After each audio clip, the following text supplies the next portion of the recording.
They moved us to the boys' quarters, like servants, so my father could marry a younger woman who promised him a king.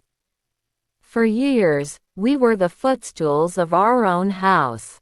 They laughed at my mother, Amelia, and called her barren of sons.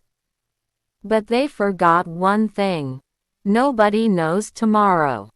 Today, I'm going to tell you how two tiny cries from the back of the compound shattered my father's pride and changed our lives forever. Subscribe now, because this story is for anyone who has ever been counted out. You know, they say that a home is built on love, but in my father's house, love was measured by something else. My name is Joy. I grew up in a house that looked beautiful from the outside, but inside, there was a silent storm brewing. My father, Sebastian, was a man of status. My mother, Amelia, was the pillar of his life, or so we thought. For years, they were the perfect couple.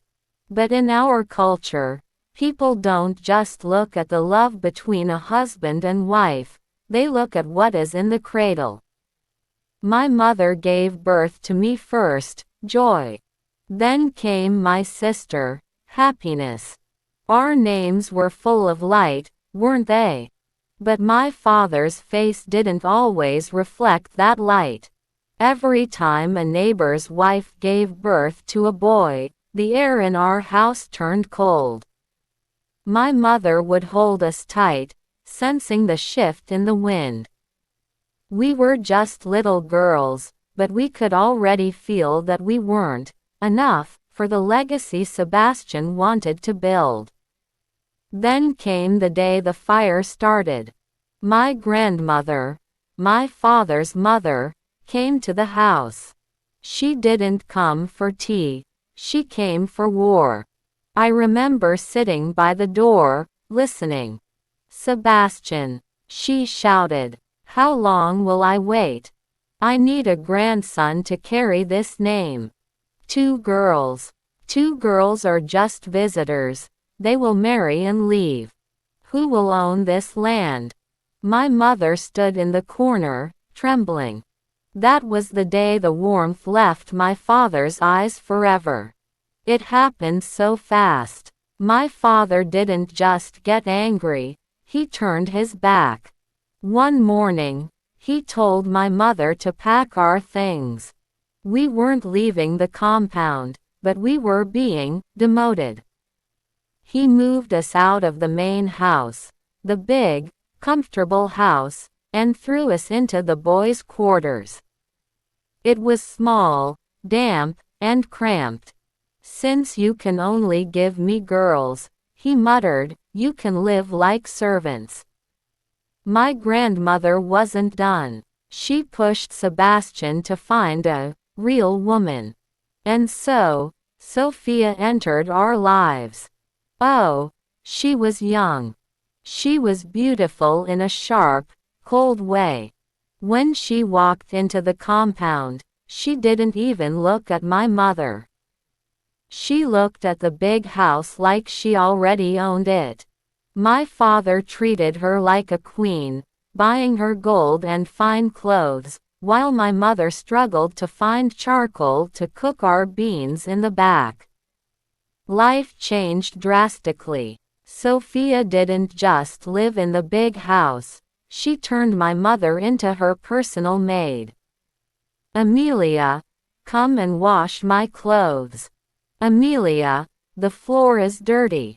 It broke my heart to see my mother, the rightful first wife, scrubbing the floors for a woman young enough to be her sister. But my mother never fought back. She just whispered to us, be patient, my daughters. God is awake. Sophia's belly began to grow. She would walk past the boys' quarters, rubbing her stomach and laughing. I am carrying a king. She would brag so loudly that the whole neighborhood could hear. Unlike some people who only produce daughters, I am bringing a master to this house. My father believed her. He spent every penny on her, dreaming of the son he thought was coming. The day of Sophia's first delivery came. My father bought a goat, ready to celebrate. But when the cry came from the room, the midwife walked out with a quiet face. It was a girl. My father was disappointed, but he made excuses. The first one is always a scout, he said. Sophia, however, became even meaner to us to hide her shame. While Sophia was busy being loud, my mother was busy being quiet. She spent her nights at our small local church. I would wake up at 3 a.m. and see her empty bed. I'd find her at the altar, lying face down on the cold cement floor. Lord, she would sob, I don't ask for a son for pride. I ask for a son so my head can be lifted in this house. She wasn't just crying, she was birthing a miracle through her tears. 2 years later, Sophia was pregnant again. This time, she went to a local prophet, who told her exactly what she wanted to hear. It's a boy, she screamed at my mother. This time, Sebastian will finally kick you out for good. My father was back to his old self, dancing and celebrating. He completely forgot we existed in the boys' quarters. History repeated itself. Sophia gave birth to another daughter. The house went silent. My father didn't kill a goat this time. He was frustrated, but his heart had become so hardened against my mother that he still preferred Sophia. He stayed in the big house, ignoring us, while my mother's health began to fail under the weight of the hard labor Sophia forced her to do. My mother-in-law did everything she could to push her son, Sebastian, to take another wife. Day and night, she reminded him that Sophia had not yet given birth to a male child. But one evening, Sebastian stood up and faced his mother. His voice was calm, but his heart was strong.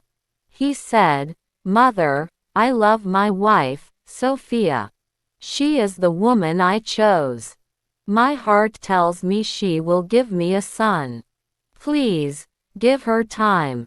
The room fell silent. In that moment, Sebastian chose love over tradition, patience over pressure, and faith over fear.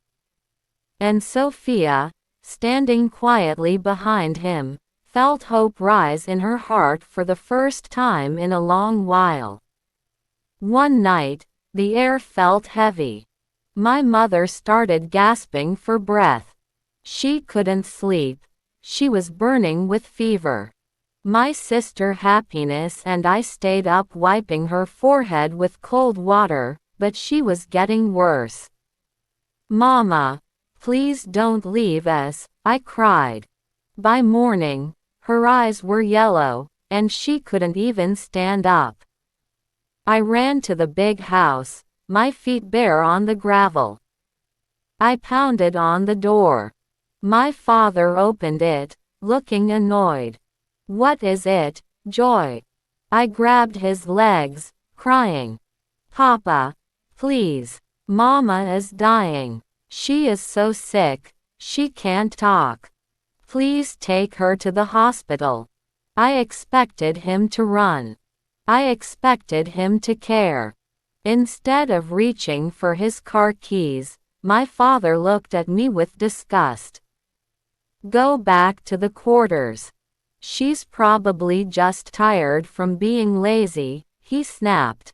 When I wouldn't let go of his trousers, he pushed me hard. I fell onto the dirt, watching him slam the door. My own father chose a comfortable breakfast over my mother's life. I didn't know what to do. I ran to our church. I found the pastor and the women's leader. Help! My mother is dying. Within minutes, the church members were at our little room. They didn't wait for my father.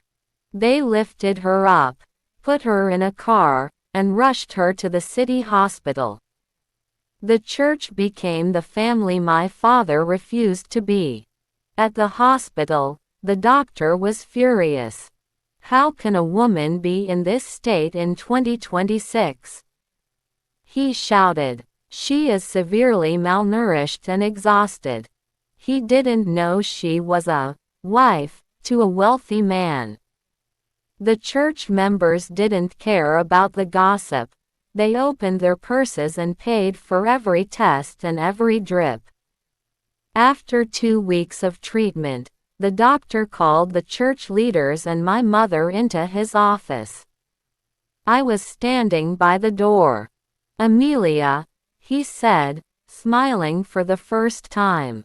"The reason your body gave out is because you are carrying a heavy load. You are 3 months pregnant, with twins. And from the scan, I can see they are both boys." When my mother came home, she looked different. She had a glow, but she also had a secret. She told me in happiness, "Do not tell a soul. Not your father, not Sophia. Let them think I am just recovering." She hid the pregnancy under her loose wrappers. She prayed morning and night, "God, protect these seeds. Don't let the enemy see them until they are ready." Sophia saw my mother back from the hospital and laughed. "Oh, the servant is back. Don't think because the church helped you that you are special. You will never have what I can give Sebastian." My mother just smiled and went about her work. She knew something Sophia didn't. She knew the king was coming. The months were hard. My father refused to give us a dime for medical checkups.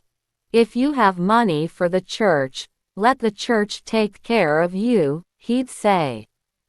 So, the church did. They brought eggs, milk, and vitamins. They watched over my mother like she was a precious treasure.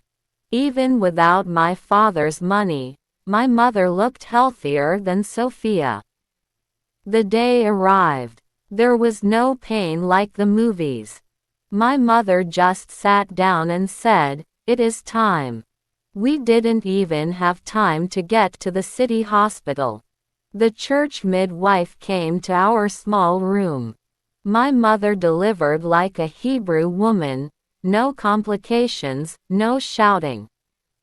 Just 2 powerful cries that shook the walls of the boys' quarters. 2 boys. Perfect and strong. The news spread like wildfire. You know how people talk. Amelia has born twins. 2 boys. The neighbors started coming, singing and dancing. The noise reached the big house. My father and Sophia came out, looking like they had seen ghosts. They walked into our small room and saw them, 2 baby boys wrapped in white. My father, Sebastian, fell to his knees. He didn't see a servant anymore, he saw the grace of God. He started to cry, real bitter tears of shame. "Amelia, forgive me. I was blind. I was a fool." Even Sophia was shaking. My mother didn't scream at them. She stood up, weak but graceful, and she hugged my father. Then, she even reached out and hugged Sophia. "There is enough love for everyone," she said. 2 days later, my grandmother, the one who started the trouble, came running from the street. She was wailing and singing. She didn't even reach the door before she started begging for forgiveness. The whole village was watching. My mother didn't humiliate her. She welcomed her in. We moved back into the big house that same evening. My father threw a party that lasted 3 days. The king immediately summoned an emergency meeting. The royal drums were beaten, and everyone rushed to the palace. When silence finally fell, the king rose from his throne. His voice was firm, heavy with authority. He said, "From today, every daughter born into this family shall have the same rights, honor, and inheritance as a male child." Shock spread through the crowd. Some men looked at one another in fear. Then the king lifted his staff and spoke again. "Any man who mistreats his wife because she gives birth to daughters only has insulted the gods and disrespected this throne. A woman is not cursed because she bears daughters." He added, "Treat your wives well. Love them. Protect them. Whether a woman gives birth to sons or daughters, she is still a blessing." From that day, the law of the land changed, and the cries of women were finally heard. So, my friends on YouTube, why am I telling you this? I am Joy, the daughter of that brave woman. My advice to any husband watching: if your first children are daughters, don't turn your back. Be patient. Daughters are blessings, and God gives sons in His own time. And to the wives, stay patient. God sees your tears on the church floor.